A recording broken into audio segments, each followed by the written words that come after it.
Hey everybody, this is Dave Dugdale, learningdslrvideo.com. So, as some of you know, I purchased the Ikan VK7i. I've done a couple of videos on it.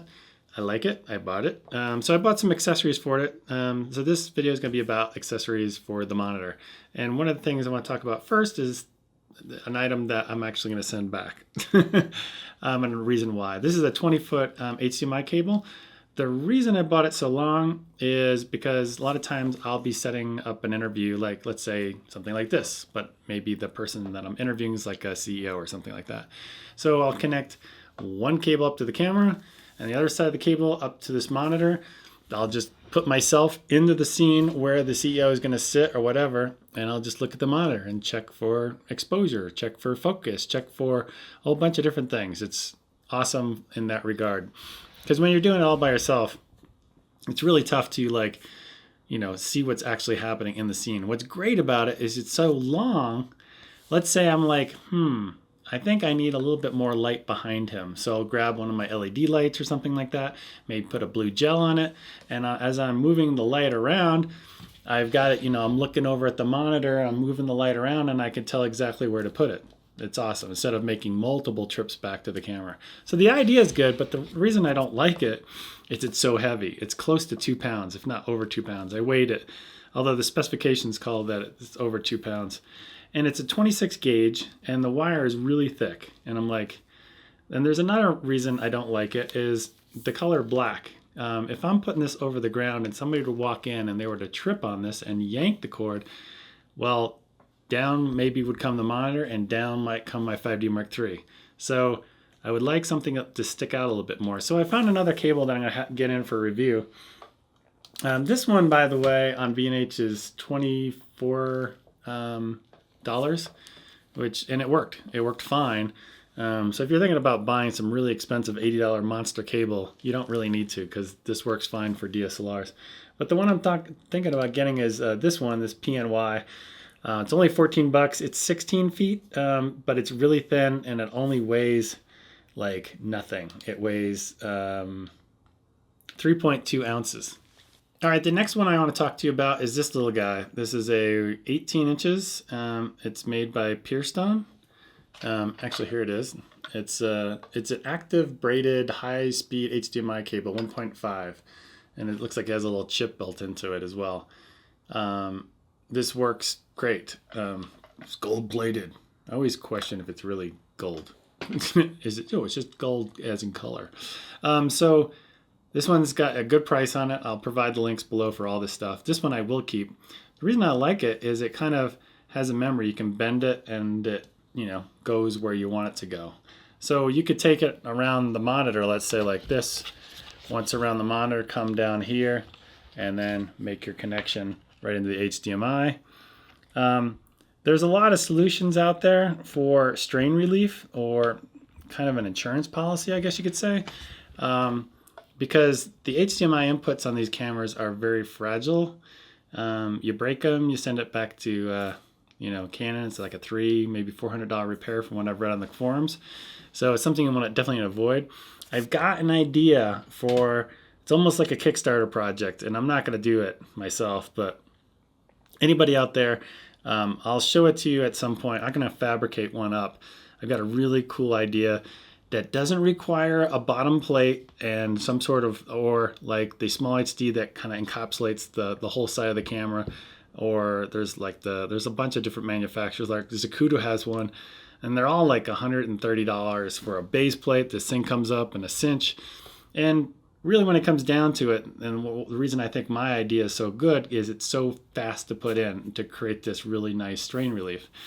And I'll get to it at some other point in time. That was just a teaser. I'm sorry, but I think I have a really cool idea that maybe somebody could build. Anyway, this cable works great. I really like it. So it's a mini on one side and a full HDMI going into the monitor.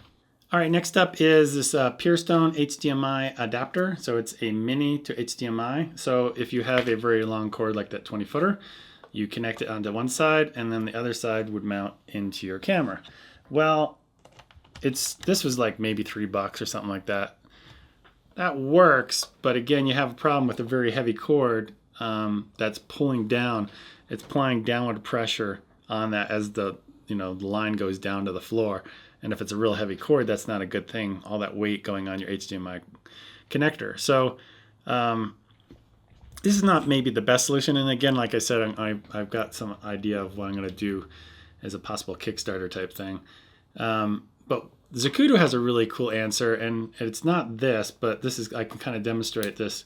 I bought this well off of Amazon. This one rotates this way as well as rotating this way. So there's the mini, goes into the camera, and then you have your HDMI like that. Well, you can put it in, I could rotate it this way, front of the camera, back of the camera, and I can rotate it this way. But I would rather have it rotate straight down. And Zacuto has one for like 35 bucks. It's on B&H, and I'll link to it as well. I didn't get it, but that downward pressure still doesn't work. And again, I've got another idea, which I think will be even better than that. So you'll have to wait and see what I come up with.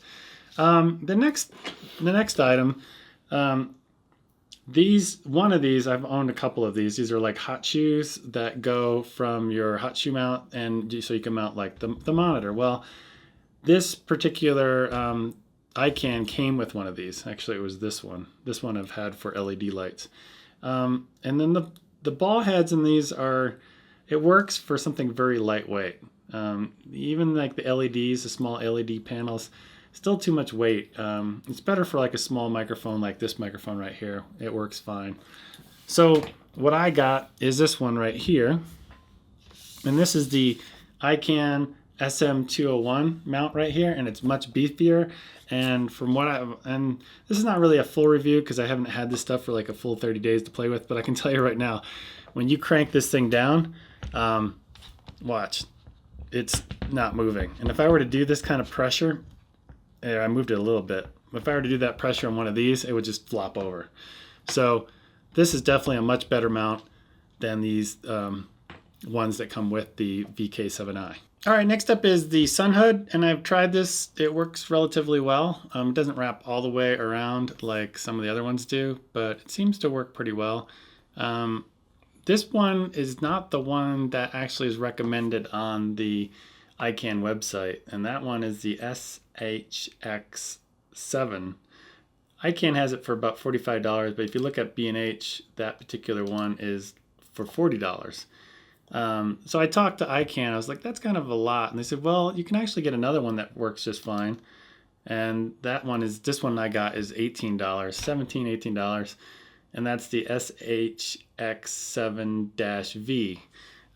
V probably for Velcro because it comes with some Velcro and you can put that around. Or you can use these D-rings that I purchased as well because it didn't come with D-rings. And the D-rings are these right here. And these were like $5. So you could either put the Velcro around or not. And then let me show you something. I haven't used the Velcro yet because I'll show you one other accessory. Let me take this off. One of the things I like about one of the things it did come out with is this little pouch. And it works great for putting your camera bag. So you just basically just put it in and then you pull this over the top of it and it helps protect the screen. And you can throw it right into your camera bag and it works great. My fear is if I put the Velcro around the outside of it, it's going to be a bear trying to get this thing in and out because this thing is really pretty snug, but it comes on and off really easily without the Velcro. So I haven't figured out what I'm going to exactly do with that. All right, and the last item, which I've kind of already talked about, is this Watson battery, which is about half the price for a regular Canon battery. One of the things a lot of people came back, which is great. One of the reasons I love doing these videos is people come back and they'll say things I never even considered. I didn't know that you really need to let this go 3 or 4 times charge cycle to test it again and then see how it performs because it actually could perform better. So I might get a chance to do that. Maybe I'll wait like 30 days or so and retest it at some point. I did look in the manual. Some other people did say that I haven't found the exact wording, but there is one part of the manual that says they're not liable. I did read they're not liable if a third-party battery leaks all of your camera. They're not going to fix it, basically. So I guess it would void warranty in that respect. So that's pretty much it. I mean, if you're following my path in terms of my progression of learning and stuff like that, and you're looking to get a monitor, I've waited a long time to get one of these, and every time I've used it, I'm like, wow, this is awesome. So I highly recommend getting one if you have the money. This one coming in around $450 is, I think, a really good bargain compared to some of the other stuff that's out there. So that's pretty much it, and I will talk to you guys later.